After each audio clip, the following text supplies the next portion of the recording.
We all know that Albert Einstein was the greatest genius in history. So much genius that he alone could have fought more than thousands of scientists.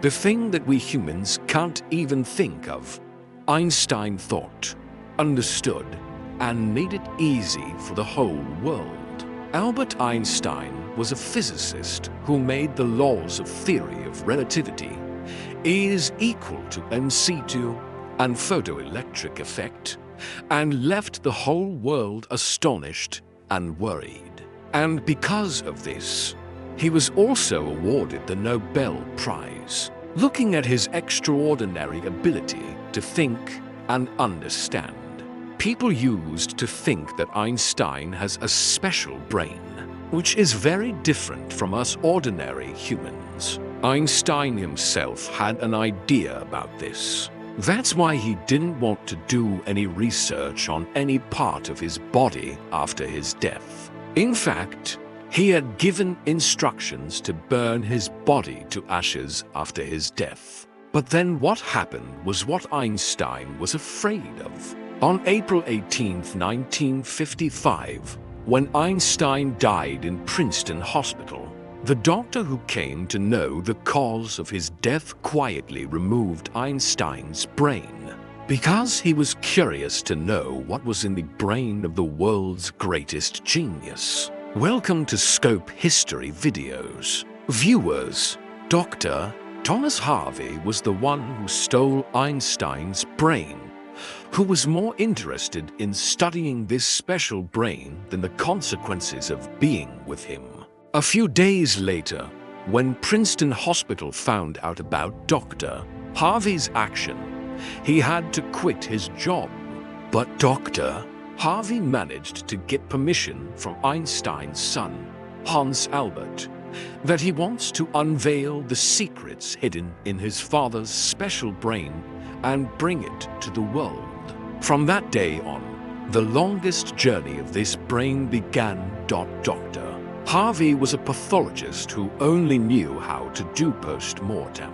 It was his only thought that he would be able to research on the brain of such a great genius. Now the condition was that Dr.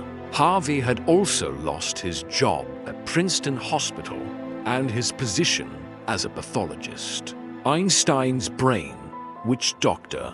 Harvey had already preserved, he took it to the city of Pennsylvania, Philadelphia, where he took many photos of the brain and then cut it into 240 small pieces, preserved each piece in a separate jar, and hid it in his basement. Dr. Harvey had many fights with his wife about this problem, because his wife often threatened that she would pick up this brain and throw it away somewhere. One day the fight got so bad that both husband and wife had to divorce and separate. And Dr.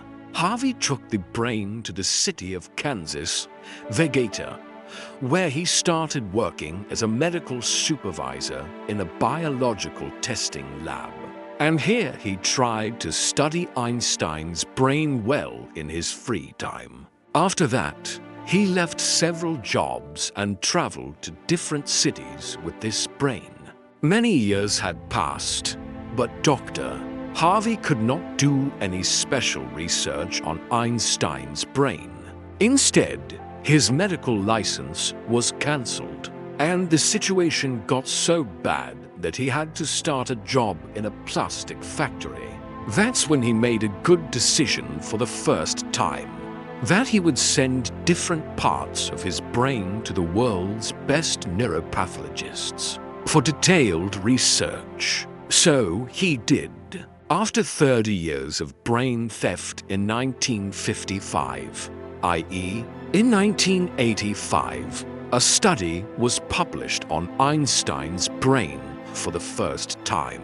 After that, for the next 28 years, many studies were published by neuropathologists around the world on this genius brain, in which it was said that Einstein's brain was very different from a normal human brain. The biggest difference was found in the part called the corpus callosum of the brain. Now it is important to know that the human brain is divided into two different parts. Whatever a person does is first processed in one part of the brain, and then the brain signals that part of our body. The left brain controls the right part of our body, while the right brain controls the left part of our body. In addition, 90% of people's left brain works while speaking, understanding, mathematical calculations, and writing, while the right brain has the responsibility of recognizing creativity, shapes, art, and musical skills. Now you must be wondering, what is the purpose of the corpus callosum in all this? Suppose you are typing on the keyboard or on the mobile phone. During this time, both our hands are busy typing. Some alphabets are typed by our right hand and some by our left hand. During typing, if you make a mistake with your left hand, you immediately use your right hand to erase that mistake. So this means that when we made a mistake with our right brain, it immediately gave a signal to the left brain to correct that mistake. The thing through which both parts of the brain communicate is called the corpus callosum. And Einstein's corpus callosum was somewhat larger than that of ordinary humans. That is, their left and right brains had a very strong connection with each other. Because of this, Einstein could imagine many complex problems and situations at the same time. Apart from the large size of the corpus callosum, Einstein's brain pattern was also very different from that of ordinary humans. And researchers believe that the flow of neurons in the brain was much better because of this. The good flow of neurons means that their mathematical calculations power was very strong. Albert Einstein had the ability to solve complex mathematical problems without a pen and paper.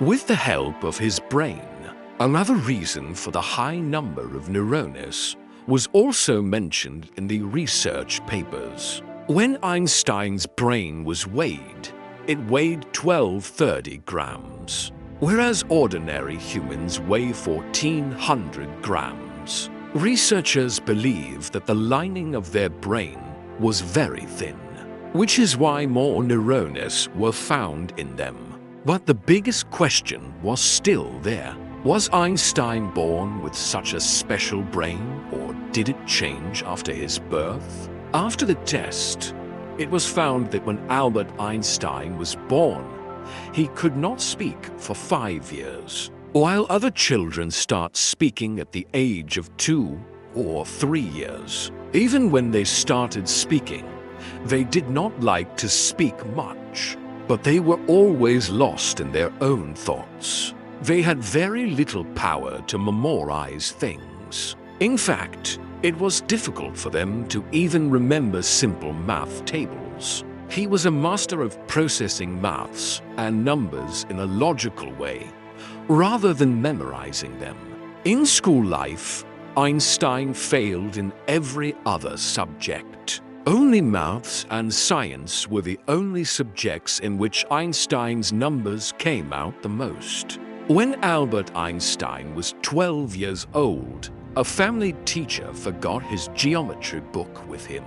Surprisingly, in just one day, Einstein read the whole book and cleared the concepts of his geometry. Not only that, but at the age of 14, he had become a master of integral and differential calculus. He had such a strong grip on maths and science that when he raised his hand to ask a question in the classroom, the professors started panicking, because Einstein's questions often went beyond the teachers. At a young age, he wanted to put the laws of this universe in a small equation, and that's what he had made the purpose of his life. At the age of 26, Einstein published for research papers and shocked the whole world.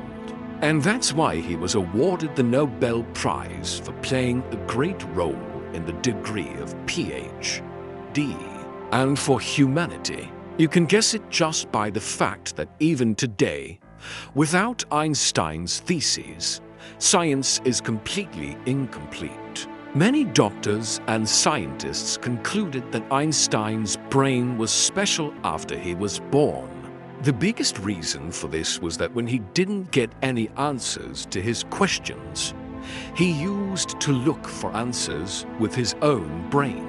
At a young age, his brain developed accordingly. Even today, this extraordinary brain of Einstein is present in the Motor Museum in America. It has been preserved in microscopic films with great care. I hope Scope History video like and share. Thank you so much for your loving comments. See you in the next video.